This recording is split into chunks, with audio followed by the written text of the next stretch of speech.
Após o escândalo, eu quis desistir do meu propósito. Eu quis desistir do meu chamado, eu quis desistir das promessas que o Senhor tinha me feito. Eu não quis desistir de Jesus. Mas eu confesso para vocês que cansada e decepcionada, eu acreditei fielmente que o meu propósito de vida ia só até aquela parte da minha vida. Que eu tinha perdido, sabe, todo aquele primeiro amor com a decepção e que não tinha mais dentro do meu coração nenhum fogo para queimar pelo propósito. Eu não quis desistir do Senhor, eu não quis desistir da minha vida de intimidade com Cristo, eu não quis regredir, eu não quis voltar para as velhas práticas, mas eu quis desistir do propósito. E por muitas vezes, por que não queremos voltar para as velhas práticas? Por que não queremos voltar para onde o Senhor nos tirou? A gente pensa que está tudo normal. Só que desistir do propósito é errar o alvo. E tudo aquilo que faz com que a gente erre o alvo é um pecado nas nossas vidas. Um pecado da omissão. Chegou o momento de expor, de falar, de colocar para fora aquilo que por 10 meses foi um nó na minha garganta. E eu não quero mais ser omissa. Eu não quero mais fingir que nada aconteceu. Eu não sei o que os outros que viveram aquilo que eu vivi pensam. Mas eu não quero mais ser omissa. Porque dentro do meu coração, durante todo esse tempo, eu quis fazer algumas justiças com as minhas próprias mãos. Eu quis ir, fazer, falar, acontecer, expor, ir na internet e carnalmente expor algo que eu não tinha autoridade do Senhor para falar naquele momento. Porque eu iria fazer pelas minhas próprias vontades, pela minha própria justiça. E a Bíblia vai me dizer que a minha justiça é como um trapo imundo, não tem valor nenhum. É suja a minha justiça. Mas eu sinto que nesse momento eu preciso falar. Porque caso contrário, eu não vou ter unção, eu não vou ter credibilidade para falar do Evangelho de Cristo, nem para um cachorro na rua. E a omissão, ela faz com que a gente se perca do nosso propósito, porque parece que você está vivendo frutos de plástico, que você não tem autoridade para falar do poder do Evangelho, já que você traz na sua vida, na sua história, uma mancha. Se fosse para mim escolher, é lógico que eu não queria ter as marcas de um escândalo no meu ministério, na minha vida. E eu confesso para vocês que eu tinha vergonha de falar sobre esse assunto. Vergonha de expor, porque nós colocamos a nossa cara na internet e nós estamos numa vitrine para receber todos os tipos de comentários, inclusive de comentários de irmãos que não concordam com aquilo que é falado. Por muito tempo eu tive medo de manchar o nome de Jesus, mas o próprio Senhor falou no meu coração que o nome dele é imanchável. O nome de Jesus continua sendo poderoso, acima de todos os nomes. E dá uma sensação muito boa quando a gente fala Jesus. O nome dele é imanchável. O nome dos líderes religiosos, o nome de nós, homens, meros homens mortais, que não temos poder nenhum, o nosso nome vai por água abaixo, mas o nome de Jesus continua sendo todo-poderoso diante de todas as nações, durante todas essas gerações. O nome dele é imanchável. A igreja, por mais que os escândalos causam muitas rupturas e realmente difama a igreja, a noiva de Cristo, a igreja continua inabalável. As portas do inferno não vão prevalecer contra a igreja. Não é a igreja que vai se manter de firme se o inferno vier contra ela, não. É o inferno que vai ao chão quando a igreja se posiciona. Então existe um poder maravilhoso que flui do nome do nosso Senhor Jesus e do propósito da igreja, que é inabalável, mesmo quando os escândalos acontecem. Quando um escândalo acontece, ele vira meme na internet. Ele vira fofoca em rodas de conversas. Mas o que verdadeiramente acontece nos bastidores da igreja, após o cenário de guerra? O que acontece com os obreiros que são machucados e feridos por conta da quebra de alianças? O que acontece com as crianças, com as famílias, com os jovens? O que acontece com aqueles que não tinham nada a ver com o escândalo, mas que sofrem na pele o impacto do escândalo que acontece na sua igreja? Porque muitas vezes a gente vê, né, as notícias chegando, aconteceu isso numa igreja lá em São Paulo, lá no interior da Bahia, aí de repente você ouve falar, não, aconteceu na igreja do meu amigo, aconteceu na maior igreja da nossa geração, na Hillsong. Mas quando acontece com a minha igreja, o que acontece comigo, o que acontece com os meus irmãos? Pouco se fala sobre isso. Sabe qual é a maior verdade? Quando acontece um escândalo dentro de uma igreja, o holofote vai todo por líder, inclusive as orações da igreja. Muitas vezes, quando acontecem esses escândalos, se cobre aquele líder de oração, Senhor, abençoa ele, abençoa o ministério, restaura ele, mas pouco ou nada se ora pelas pessoas que são quebradas, por aquelas que acreditavam naquele líder, que tinha ali uma confiança nele como um pastor, e são quebradas por conta da quebra de aliança. E cada um vai para um lado, as ovelhas se dispersam e tudo bem. nós vamos cobrir o líder em oração. E eu digo isso com propriedade, porque eu fui uma dessas. Eu tenho as marcas de um escândalo na minha vida. E eu não queria ter essa marca do escândalo na minha vida. Mas aprove ao Senhor que eu tivesse essas marcas na minha história. E hoje, olhando para trás, eu entendo que eu precisava dessa marca. Eu precisava ser preparada pelo Senhor, despertada por Jesus para um novo nível de maturidade na minha caminhada cristã e até mesmo como ministra do Evangelho de Cristo. Eu quero confessar para vocês que eu me sinto nada com coisa nenhuma gravando esse vídeo. E ainda me questiono por que o Senhor tem impelido meu espírito para vir na internet e expor essa situação. Existem outras pessoas muito mais capacitadas do que eu para poder falar sobre esse assunto e eu pergunto, Senhor, o tempo todo, por que eu? Mas eu também quero confessar a vocês que, mediante a tudo que aconteceu comigo nos últimos 10 meses, desde janeiro para cá, o Senhor tem me submetido a muitos processos e hoje eu queria contar sobre esse processo de cura. Eu não quero fazer desse vídeo uma fofoca gospel. Eu não quero vir aqui expor vídeos, prints, nomes. Eu não quero fazer desse vídeo uma carnalidade. Eu não quero fazer desse vídeo um alimento para urubu vir comer e sair difamando a igreja do Senhor ou tentando manchar o nome do Senhor. Eu quero falar de uma cura e de um processo novo de posicionamento que o Senhor me submeteu após o escândalo, após a marca do escândalo na minha história.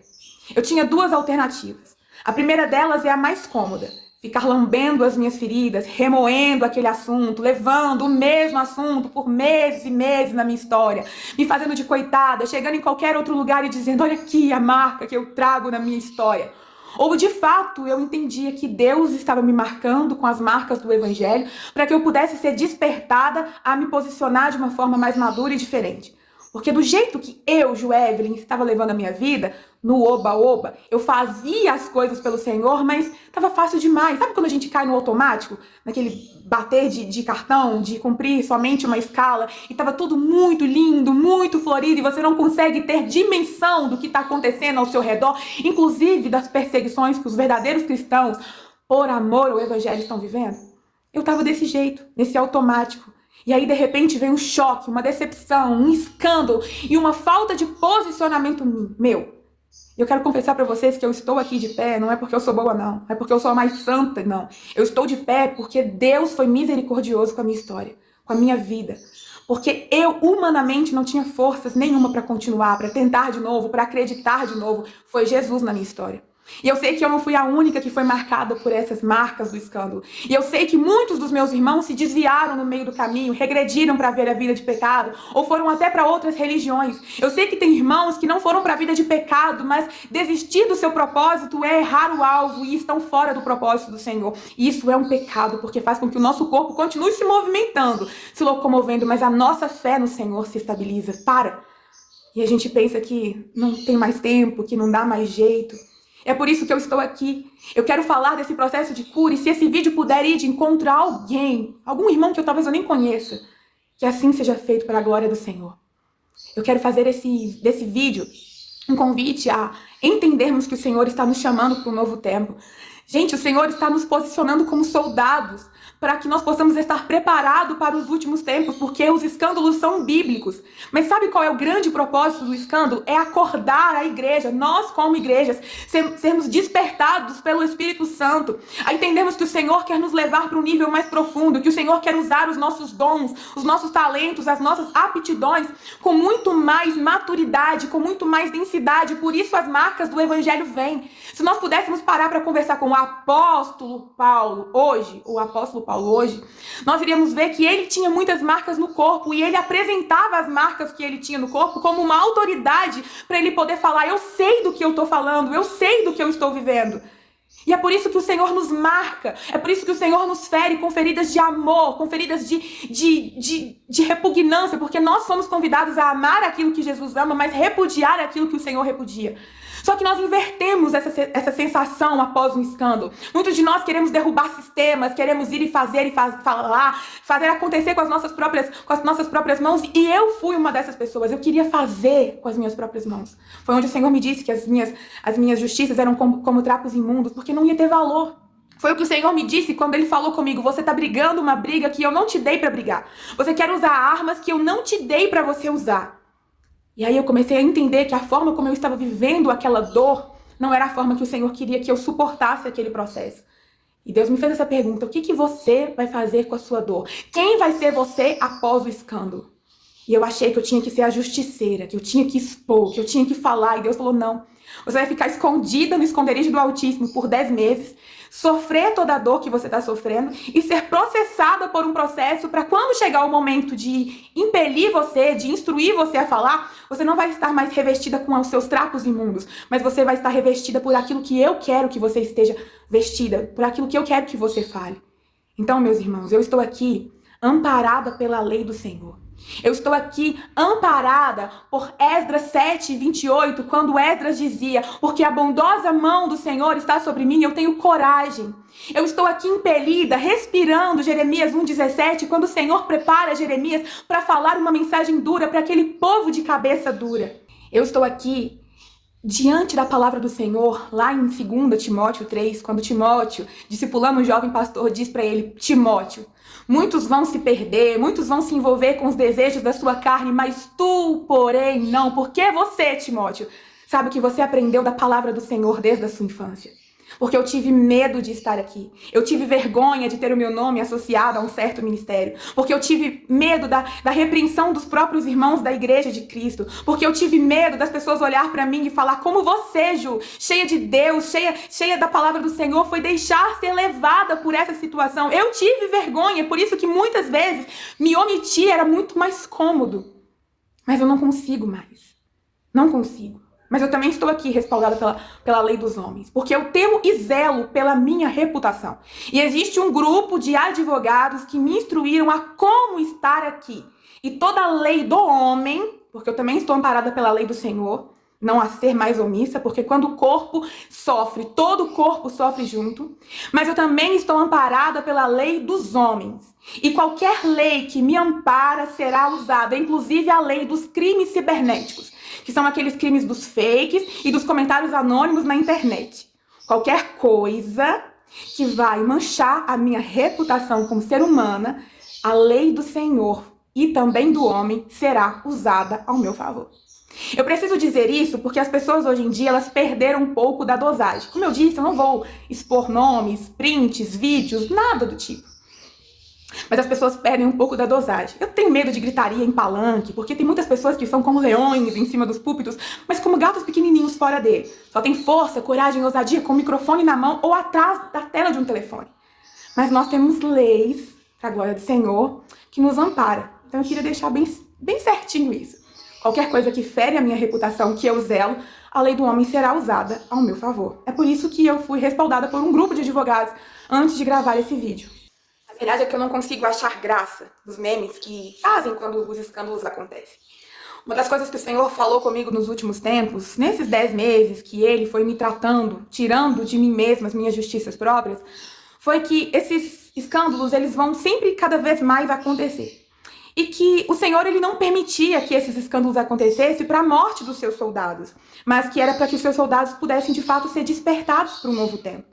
É como se a nossa missão como ministros do Evangelho de Cristo, seja através das pregações, da música, da dança, do teatro ou de qualquer outra arte que nós possamos usar para a glória de Deus, ministrar para a glória de Deus, ou sermos usados dentro da presença do Senhor dentro da igreja, é como se o Senhor estivesse nos despertando para que nós pudéssemos ajudar o outro a se manter firme nos últimos dias, porque esse é um sinal dos últimos dias. O Senhor ministrou no meu coração que a permissão dele não é uma vontade do Senhor que esses escândalos aconteçam, mas a permissão que é o próprio Deus, gente, que descobre as cortinas que tampam os bastidores sujos de uma denominação. É o próprio Deus, não existe outra explicação para isso, é o próprio Jesus.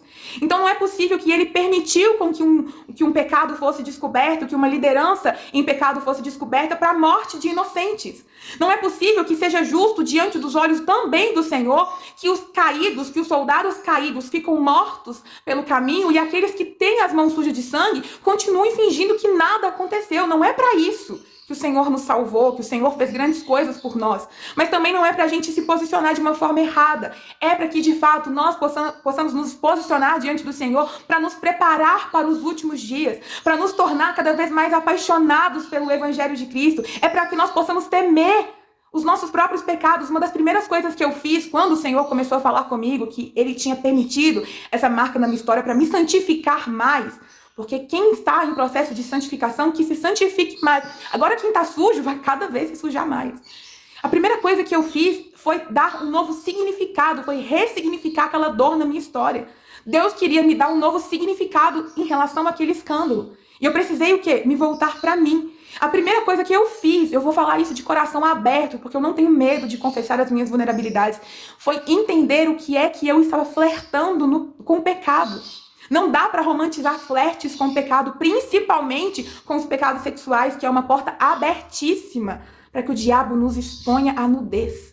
A primeira coisa que eu fiz foi ir na internet e excluir todos os tipos de personal trainer que eu seguia, porque com essa pseudo desculpa de tentar levar uma vida fitness, mas que a exposição do corpo deles podia trazer, ou já estava trazendo, algum certo tipo de cobiça para os meus olhos. E eu disse, constrangida diante do Senhor, entre tantos pecados que eu fui levada a ser impactada, né, que o Senhor estava ali revelando ao meu coração, eu me constrangi, porque eu estava me deixando levar pelas iguarias da Babilônia, e nem percebia que aqueles alimentos estavam matando a minha fé, estavam minando a minha fé.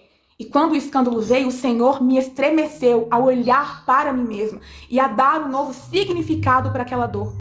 Porque seria muito mais fácil eu ficar falando que o outro tinha me ferido e não olhar para os meus próprios pecados. Então, quando isso acontece, é uma via de mão dupla. E foi o que o Senhor começou a ministrar no meu coração, porque com a justiça própria que eu estava, eu não conseguia ter dimensão dos meus erros. Eu só olhava o erro dos outros. Então, nesse processo após o escândalo, quando o Senhor começou a ministrar no meu coração, Ele foi me ensinando a dar um novo significado àquele escândalo na minha vida. E a me purificar, a me santificar, a me despertar como soldado, porque eu estava dormindo o sono da negligência. Ali o Senhor foi me preparando para ser uma soldada valente nessa temporada da minha história, não na temporada passada, que tinha que ficar para trás. E eu tive que fazer uma escolha. Eu precisei escolher enterrar aquelas pessoas, aquele lugar, e tudo aquilo que eu acreditava que seria o meu propósito de vida naquele lugar. Eu tive que entender que aonde quer que eu fosse, o meu propósito ia comigo, que o meu propósito não estava conectado ao lugar ou a pessoas. O meu propósito era 100% dependente do Senhor. E se Deus queria me tirar de um lugar e me levar para outro lugar, o meu propósito ia na minha bagagem, ia na minha mochila. Então eu tive que me desprender daquilo. Eu tive que tomar um posicionamento que foi matar a minha carne, porque a carne da gente quer ficar falando, a carne da gente quer ficar matutando, mas o nosso espírito fala, deixa as coisas para trás. E olha que o Senhor está abrindo um novo caminho no deserto. Você não está vendo? E enquanto eu segurava aquela raiva ou a vontade de fazer justiça com as minhas próprias mãos, eu não conseguia ver o caminho novo que o Senhor estava abrindo para mim. Os escândalos vão acontecer porque o Senhor está separando os bodes das ovelhas. Porque o Senhor está separando os adoradores dos murmuradores. Os escândalos estão cada vez mais acontecendo porque o Senhor está separando os quebrantados de coração daqueles que têm remorso. O Senhor está separando aqueles que têm secreto versus aqueles que ficam indo para o monte fazer vídeos orando porque pecaram e não conseguem se dobrar diante do Senhor. Gente, uma das histórias que mais me chama atenção, e Deus usou muito a história, né, de Saul e de Davi nesse momento da minha vida para fazer um paralelo de quem eu seria, ou Saul, performático, ou Davi, o quebrantado. O Senhor falou muito comigo sobre isso, sobre o quebrantar do coração, sobre os sinais que estavam diante dos meus olhos para que eu pudesse identificar o que Deus queria fazer comigo e através de mim também. Os escândalos, eles vão acontecer porque Deus está separando o joio do trigo. Não sou eu que tenho que separar o joio do trigo, é o próprio Deus. Então, quando um escândalo acontece, se nós formos o trigo, ele vai tirar os joios da nossa história. E às vezes dá um certo impacto tirar os joios da nossa história. Agora, se eu for tirar o joio do trigo, eu posso tirar um trigo novo junto com o joio, e eu nem vou perceber que eu estou machucando outra pessoa. É por isso que o Senhor não deixou com que eu pudesse ter as minhas próprias justiças para lidar com aquele assunto. Ai, é muita coisa para poder falar, mas eu realmente não quero mais ter a omissão na marca da minha história. Mas eu também preciso dizer que eu não sou mais a mesma de 10 meses atrás. Depois dessa marca, eu fui despertada pelo Senhor, mas eu também preciso falar que existem os ombros. Eu realmente não sou mais a mesma. Foi muito difícil para mim recomeçar. Foi muito difícil para mim acreditar em novas lideranças, entrar em novas igrejas. Eu tenho marcas do evangelho, das marcas desse escândalo na minha história, que trouxeram malefícios pro meu ministério, para a minha vida com o Senhor.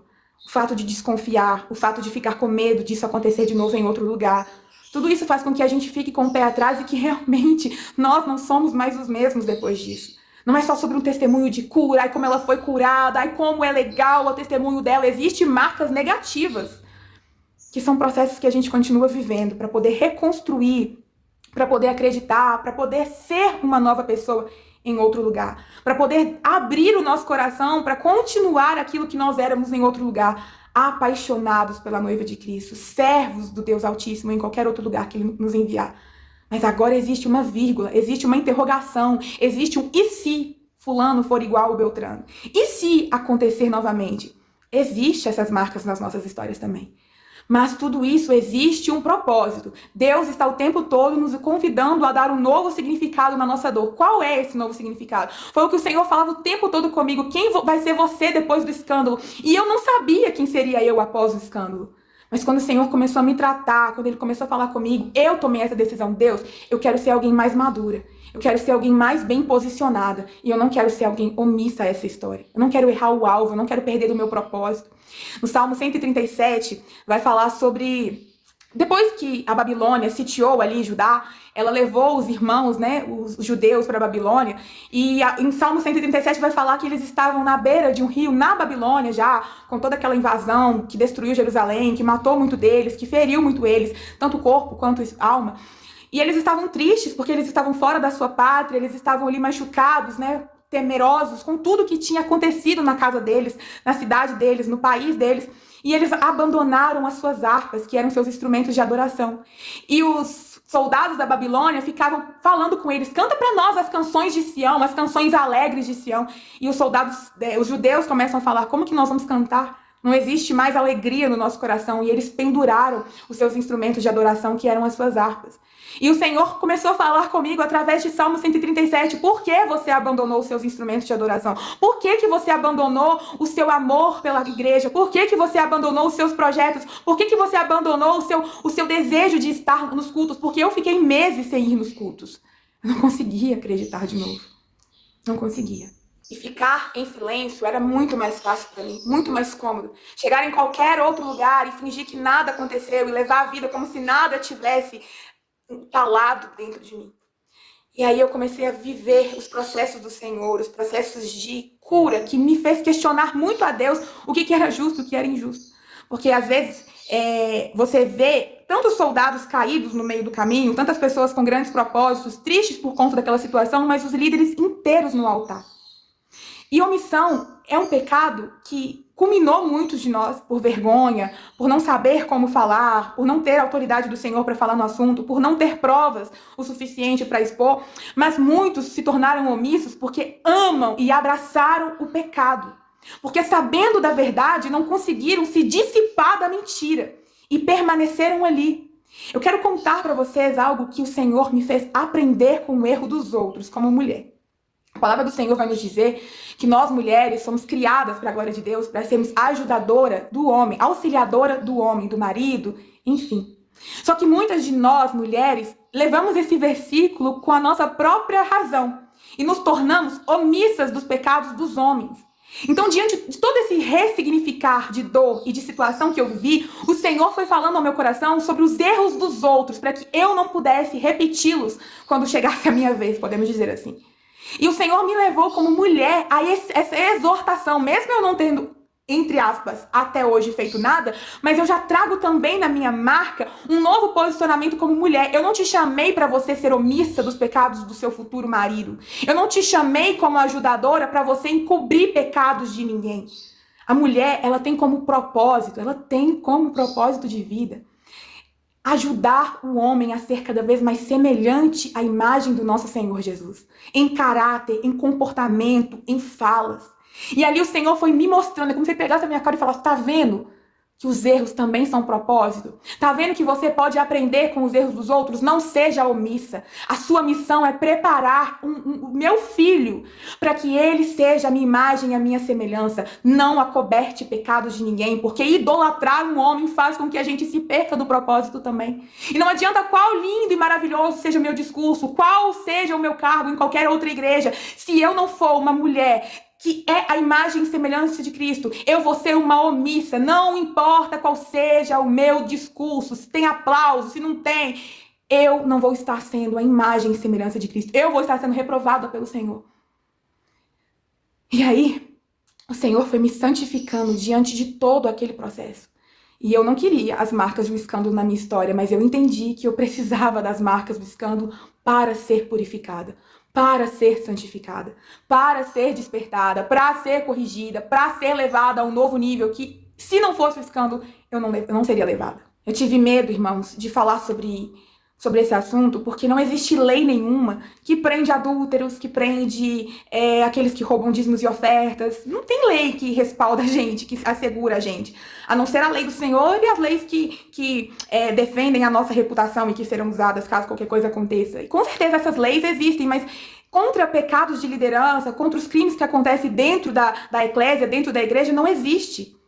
E aí foi aonde muitas vezes a gente se vê sem saída e em silêncio.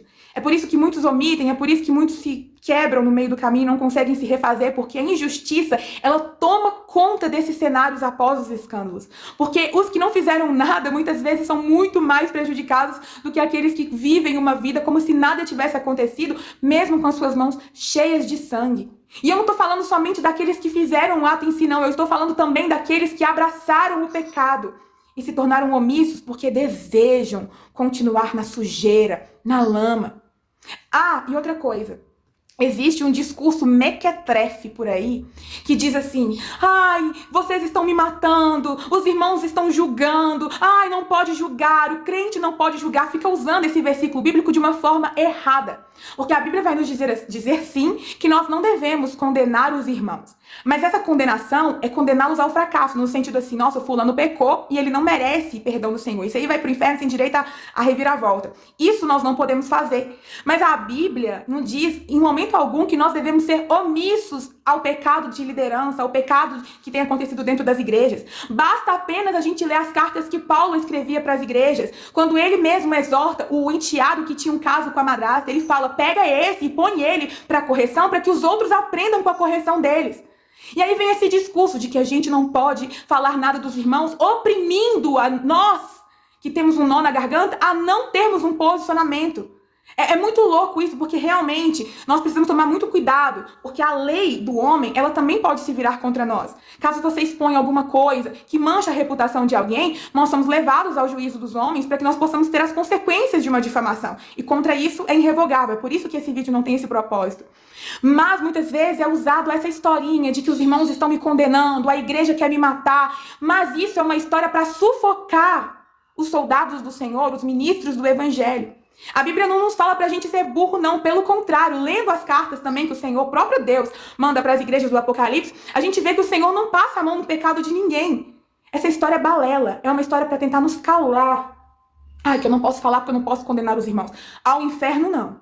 Decretar aquele irmão como pecador eternamente, não, porque o Evangelho também pode alcançá-lo, desde que ele não seja como Saul, um performático que não se quebra de jeito nenhum. Ou ela que não se quebra de jeito nenhum. Ou elas que não se quebram de jeito nenhum. Mas a palavra do Senhor vai nos dizer o tempo todo sobre discernir entre o certo e o errado. Entre ter uma balança na nossa mente que faz: opa, isso aqui não é certo, não, isso aqui é certo.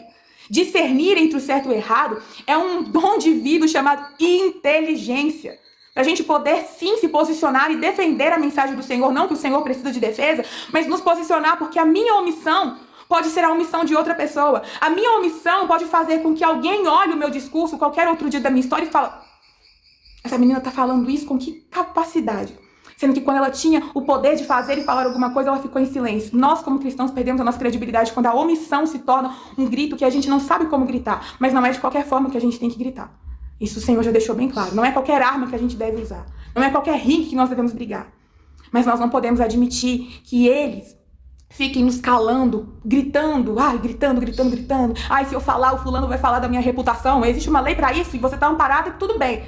Que essa lei não se inverta contra nós, né? Que não sejam eles nos levando aos tribunais. Mas nós precisamos não deixar com que esse discurso mequetrefe nos impeça de avançar. nos impeça de viver uma vida na qual a liberdade do Senhor nos faz deixar para trás as nossas raivas, as nossas injustiças e deixar com que o Senhor nos direcione a tomarmos a posição que nós, como corpo de Cristo, precisamos tomar. Eu tô falando sobre isso porque o silêncio mata, mas falar de qualquer jeito também mata. Eu tô falando sobre isso porque existe uma forma correta de todos nós passarmos por esse processo, para que nós possamos ir para um lugar na frente. Toda dor que o Senhor nos cura, existe um caminho novo, um caminho profético, existe uma porta profeticamente aberta, que nos dá mais maturidade, que nos dá autoridade, que nos dá uma nova unção. E ficar calado é ficar remoendo aquilo com as nossas próprias justiças. E isso é morte de profeta. Isso é um espírito de Jezebel dentro das igrejas, o espírito que mata os profetas, espírito que quer matar profetas, é o espírito que faz com que, com medo ou com vergonha, nós possamos ser silenciados por aqueles que não podem ter controle sobre os nossos propósitos de vida. E discernir o certo do errado, baseado na palavra do Senhor, é o que nos ensina a nos posicionar de uma forma correta, de uma forma santa, de uma forma que vai fazer com que a gente deixe o que aconteceu para trás, deixe as pessoas, os lugares, mas movidos, impelidos pela autoridade do Espírito Santo em um novo tempo, ressignificando a nossa dor, nós possamos ser avivados como soldados com um novo propósito. Sermos ministros do Evangelho de Cristo, pregarmos a mensagem que salva. É engraçado que o Evangelho é uma mensagem escandalosa, né? Mas é com esse escândalo que nós devemos nos envolver, deixar com que o Senhor nos borrife com perfumes de coragem, de ousadia, porque ainda existem oportunidades por aí. Quem pastoreava vai pastorear novamente, quem cantava vai cantar novamente, quem dizimava com amor, com graça, vai voltar a dizimar com amor e com graça, porque não acabou o propósito. Não é tempo de abandonar as nossas harpas, como ali em Salmo 137 os judeus fizeram. Não é tempo de recuar, não é tempo, pelo contrário, é tempo de sermos levados para um novo nível. As marcas do Evangelho de Cristo estão o tempo todo nos levantando para um novo tempo. Quando esse escândalo aconteceu na minha história, a minha mente ficou assim: vai para uma igreja grande, a qual você vai entrar muda e sair calada, que ali você vai entrar, vai se encher da palavra, vai receber a palavra do Senhor, mas você não precisa ter nenhum tipo de compromisso com o seu chamado novamente. Então vai para uma igreja grande, vai para uma igreja que você não vai ter compromisso, que as pessoas não vão ver você, que você só vai ser mais um no meio da multidão. Eu tive esse processo na minha mente e foi isso que eu fiz durante um tempo.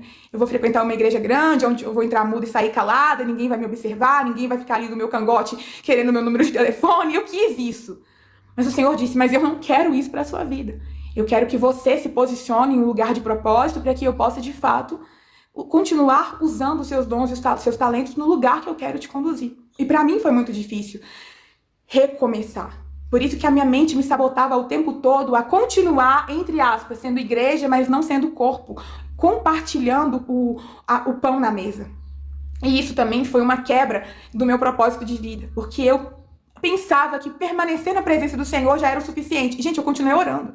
Eu continuei fazendo devocional todos os dias, ou boa parte dos dias, mas havia no meu coração uma coisa que não me deixava ser feliz na presença do Senhor: a quebra de propósito. Em Jeremias 20, versículo 9, vai dizer sobre isso, né? Que ali, sofrendo as dores no corpo, Jeremias dizia para Deus: Deus, eu quero desistir, mas ao mesmo tempo ele mesmo falava: mas acontece que tem um fogo cerrado no meu peito que não me dá descanso. E quando eu penso em desistir, tá lá eu de novo. O Ale Vilas Lobo sempre canta essa canção, né? Deixa queimar, deixa queimar. E ali, no desconforto de viver uma vida sem propósito, foi onde eu comecei a me render ao Senhor. Deus, o que tá de errado? Eu tô lendo, eu tô orando, eu tô frequentando os cultos esporádicos, mas o que tá de errado? Porque eu usava a dor da decepção como uma desculpa para não me posicionar. Gente, quando se fala de decepção, a gente não fala de uma pessoa que a gente tem simpatia por ela. A gente tá falando de uma pessoa que você confiava nela, que você entregava a sua vida espiritual para ser pastoreada por ela. Quando a gente fala de decepção com alguém, a gente está falando de uma pessoa que você defendia a reputação dela. E de repente ela é uma farsa. De repente ela não é aquilo que ela pregava. De repente os discursos dela não coincidem com o que ela era por trás dos bastidores. Isso é uma quebra de amizade, isso é uma quebra de relacionamento que faz com que a gente tenha muita dificuldade em acreditar em novas lideranças.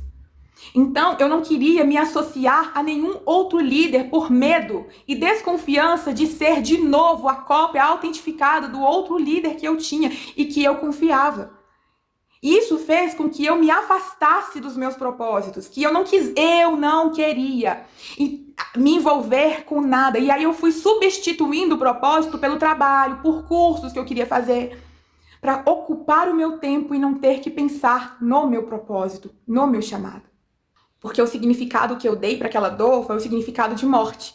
Mas o Senhor foi falando o tempo todo, o significado que eu quero que você dê para essa dor é de avivamento, é de renovo, é de posicionamento, é de coragem, é de uso de dons e talentos com mais maturidade, é de despertamento, porque eu acredito no avivamento sobre o Brasil. Eu acredito nas promessas que o Senhor tem usado vários profetas em várias nações e gerações para lançar, para dizer palavras sobre o Brasil. Eu acredito, só que naquele momento eu desacreditava que eu poderia fazer parte disso.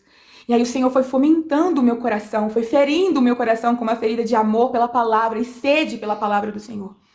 E aí ele foi falando, quem vai ser você após o escândalo? Quem vai ser você após o escândalo? E o Senhor foi mexendo em todas as caixinhas do meu coração, na minha mente, da minha estrutura.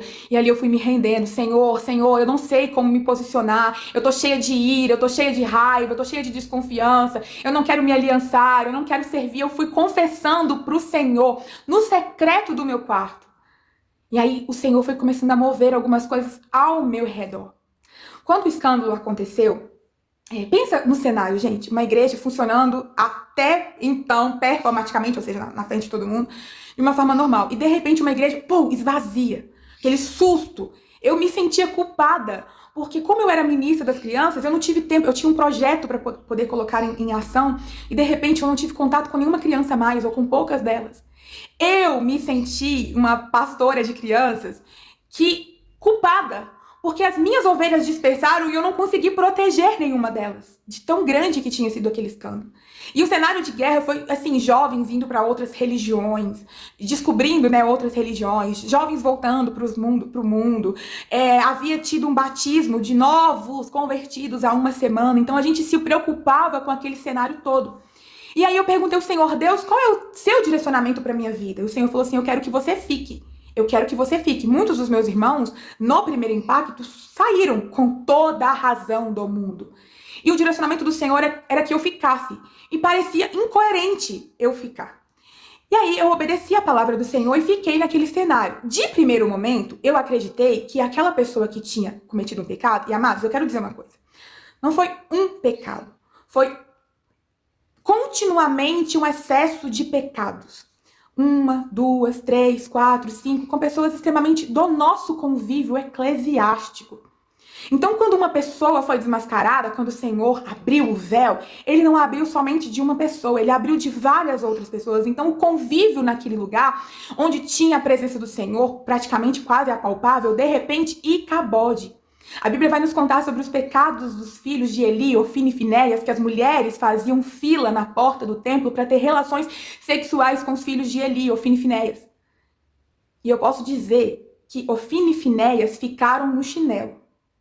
Então, para a gente conviver, não somente com o escândalo, mas com todo o cenário após o escândalo, foi muito difícil. E a direção que o Senhor tinha me dado era fique. Fique, e eu fiquei. Então, humanamente, inocente do jeito que eu sou, eu pensava que a pessoa iria se arrepender, que o pecado daquela pessoa que foi semelhante ao de Davi, ele teria o mesmo coração quebrantado de Davi, ele teria o mesmo comportamento de Davi. Só que o tempo foi passando e eu ali naquele cenário comecei a perceber que toda a movimentação de cultos naquele lugar era cultos de fogo estranho, fogo feito pelos homens. O homem tentando manter o culto liturgicamente perfeito.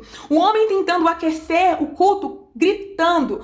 E aí, nós que ficamos, uma pequena parcela dos que ficamos, tinha uma pequena parcela dos que ficaram, e aí tinha uma outra pequena parcela.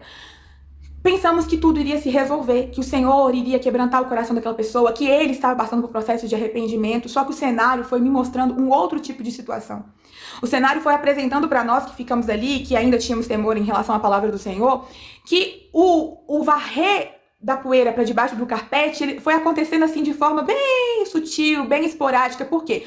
O tempo ia passando, foi prometida uma reunião que nós iríamos resolver, então havia uma esperança no nosso coração de que nós poderíamos fazer alguma coisa, que a igreja, que a liderança que assumiu a igreja seria bíblica, e não foi, porque a liderança bíblica pega aquela situação e resolve perante a Assembleia de Todos os Santos, como diz a palavra do Senhor. Não para que haja mais escândalo não, mas para que haja assim a ruptura das consequências do pecado, e não aconteceu isso.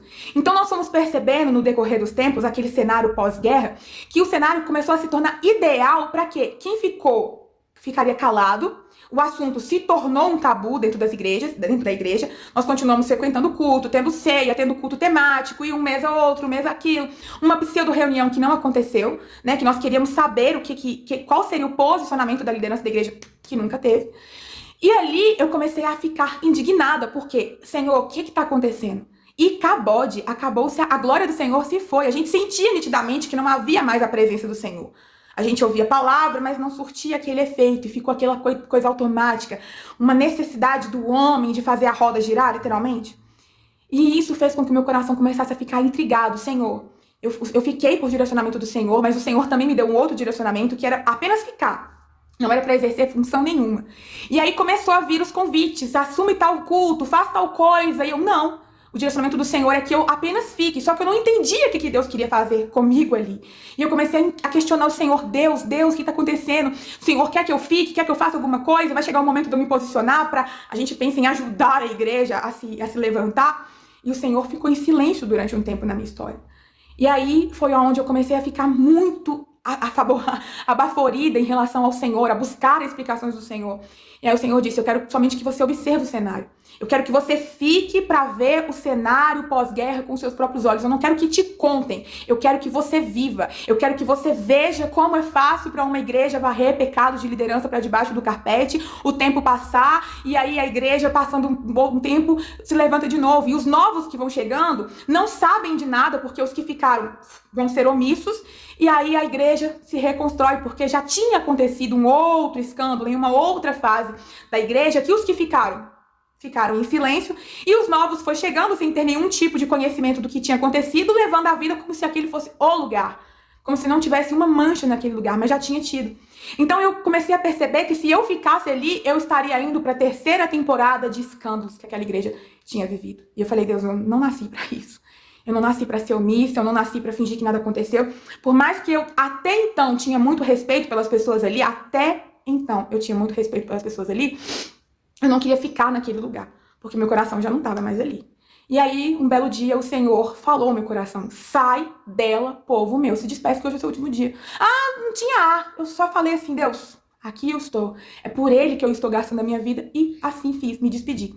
Só que quando eu saí dessa denominação, eu achei que o máximo de coisas que eu sabia era o máximo de coisas que tinha acontecido. 15 dias depois que eu saí dessa denominação, o meu mundo caiu na minha cabeça. O mundo caiu na minha cabeça porque eu comecei a ver, ouvir e a receber muitas informações de todos os tipos de comunicação, que a situação era pior do que eu imaginava. A situação era mais suja do que eu imaginava. E 15 dias depois que eu tinha saído daquela igreja, que eu não sabia para onde eu ia, que eu não tinha denominação, eu fui sentir no meu corpo físico que verdadeiramente era o lugar que eu estava inserido.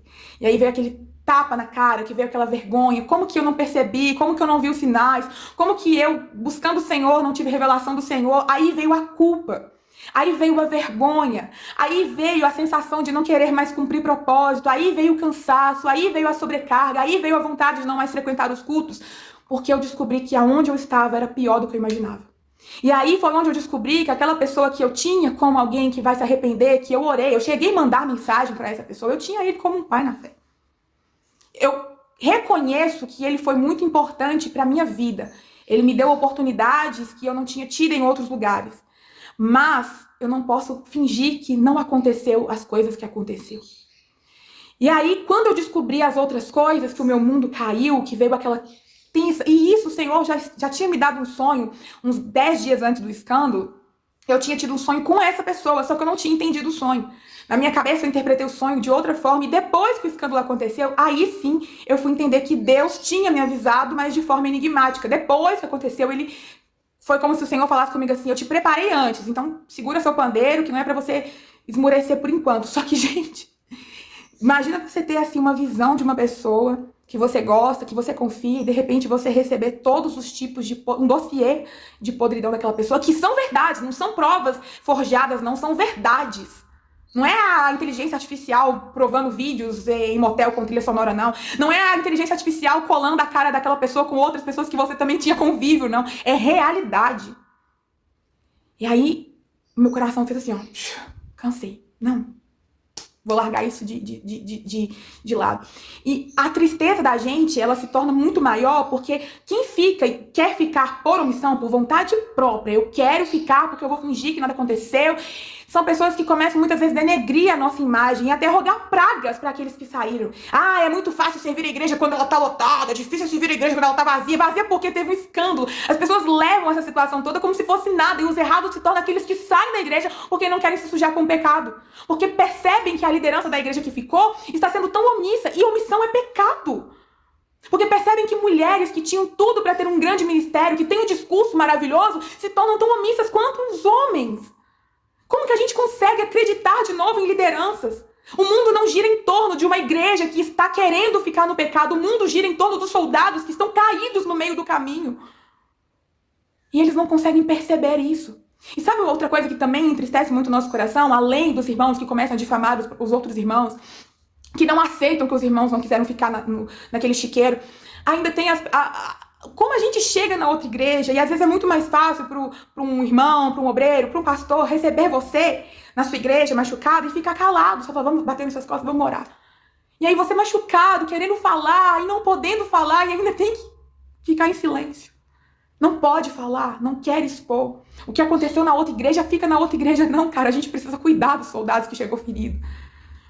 E aí existe um monte de pessoas, 10 meses depois, que não conseguem desapegar daquela situação porque não conseguiram encontrar uma liderança saudável, um irmão saudável, maduro na fé, para poder te segurar e falar, solta o que está dentro da sua garganta. E o Senhor começou a falar isso no meu coração. Filha, deixa eu te preparar para você ser a mão que abraça os outros que vão acontecer. Os outros que vão viver isso em outras igrejas. Deixa eu abraçar suas dores para você ver como que é bom ser abraçado por alguém. E aí eu fui sentindo que Deus estava me dando um novo testemunho para ser gerado. Um testemunho que eu vou entender o que está acontecendo na vida dos outros. E isso me deixou assim, com uma sensação de que eu era nada com coisa nenhuma. Eu falei, Deus, eu? Tem tantos outros por aí. E aí o Senhor falava comigo que Timóteo ouviu de Paulo, mas tu, porém, não. Você sabe o que foi ensinada desde a infância. E eu lembrava, sabe, o Senhor me fazia lembrar do primeiro amor que eu tinha quando criança. Do prazer que eu tinha em dizimar e ofertar as minhas moedinhas quando criança. Do prazer que eu tinha de ir para a igreja quando criança. E eu fui sendo ali avivada pelos anos das minhas raízes pequenas. E o Senhor me dizia, eu te criei, eu investi em você desde criança. Não é em vão. Não é possível que Deus iria permitir com que eu vivesse aquele escândalo para me matar, para que eu pudesse nadar e morrer no meio da praia. Era para alguma coisa. E o Senhor foi falando ao meu coração.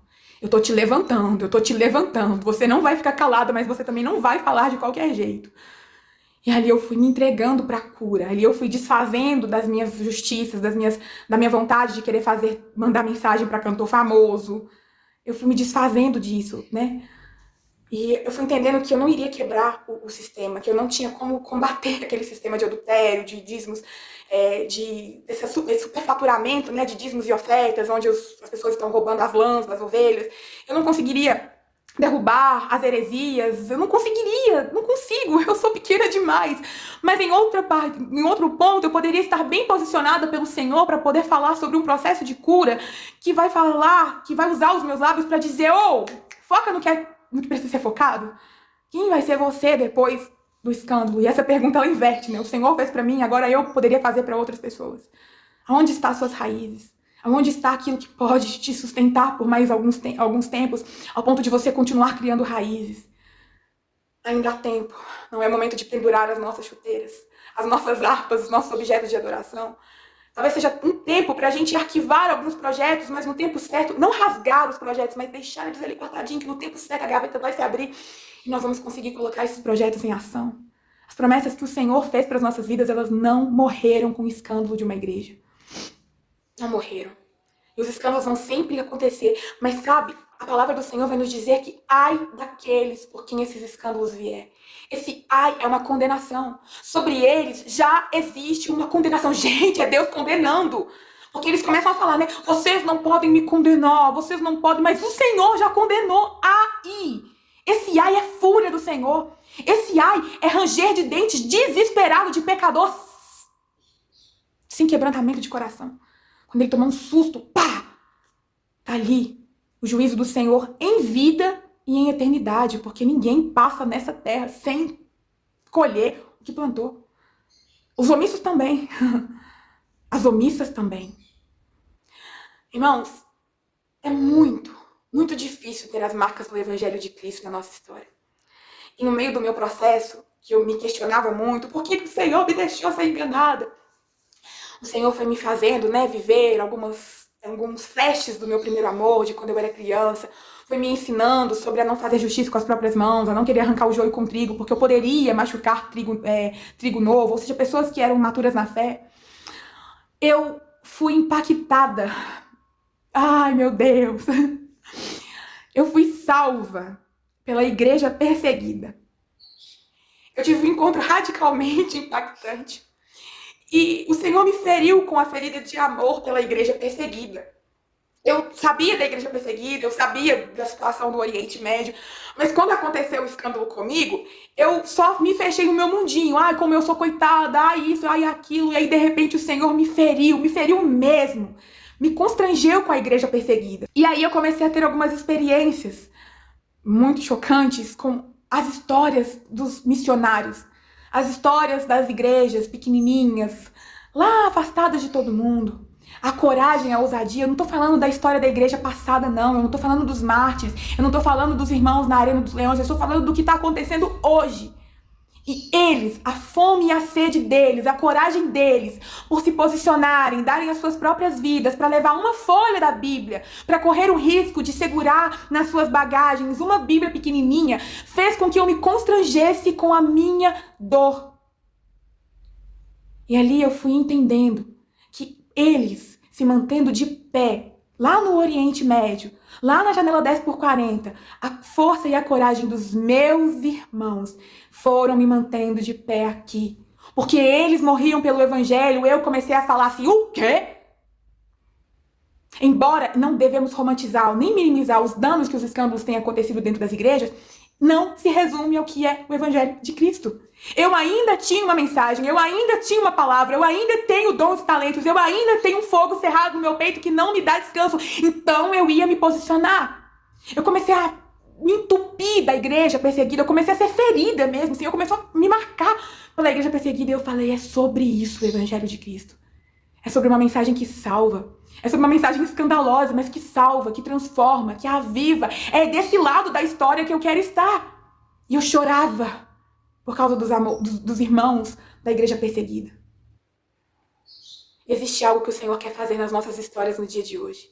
Existe uma memória que Ele quer puxar assim e trazer à tona você o porquê que Ele te chamou, o porquê que Ele te escolheu.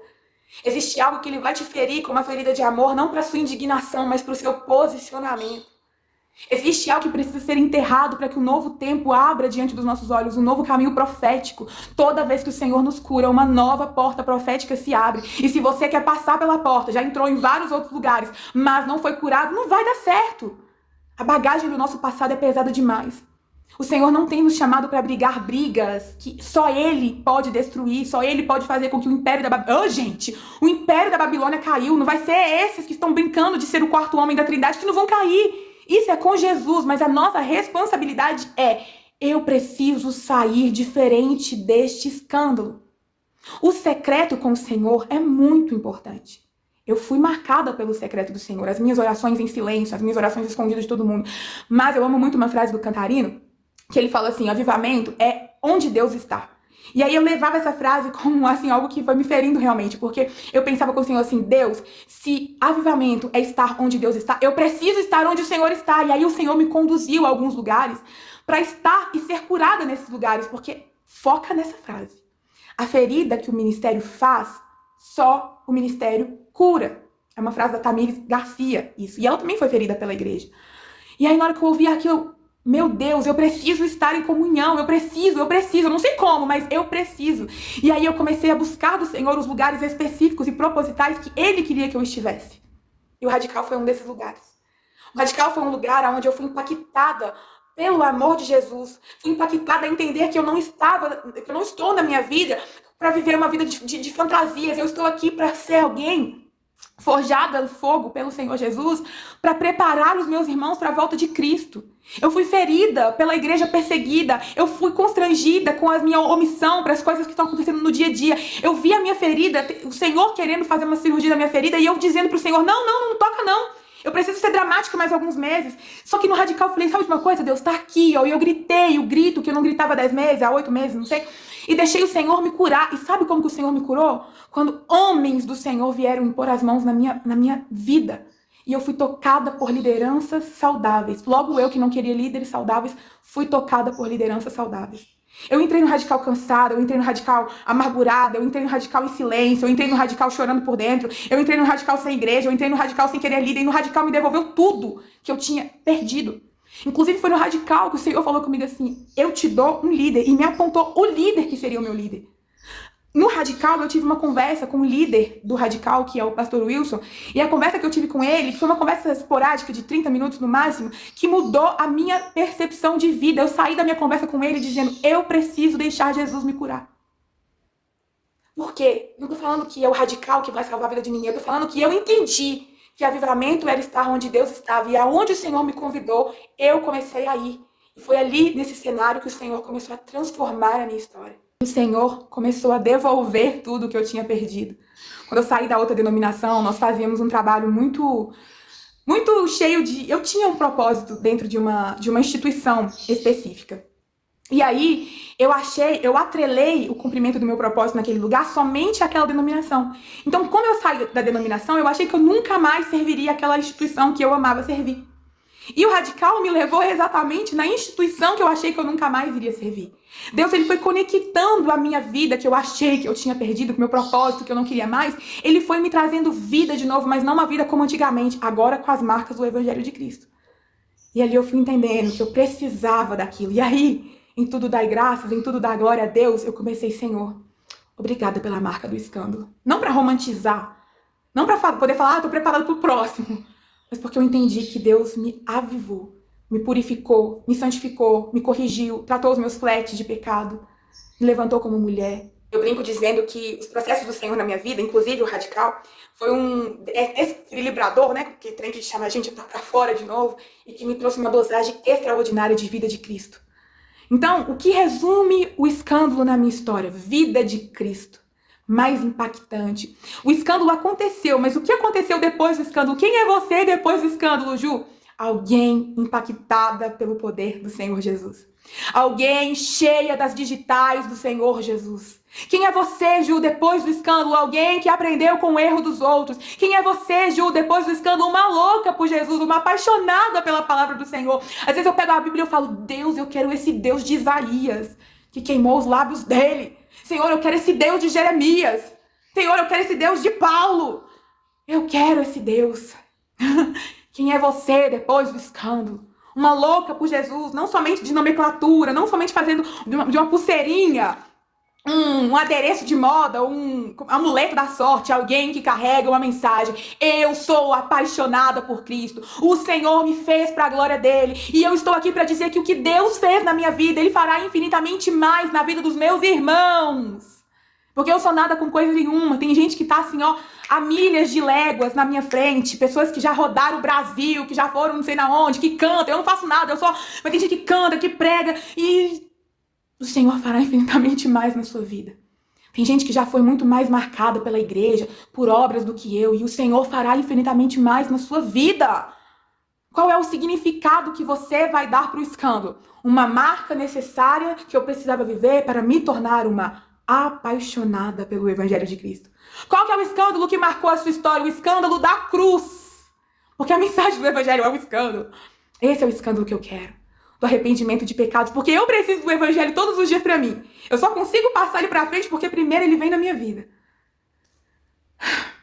Eu não podia mais ser omissa. Eu não podia mais caminhar nem mais 1 centímetro sequer. Eu não tinha credibilidade pra pregar nem pra um cachorro.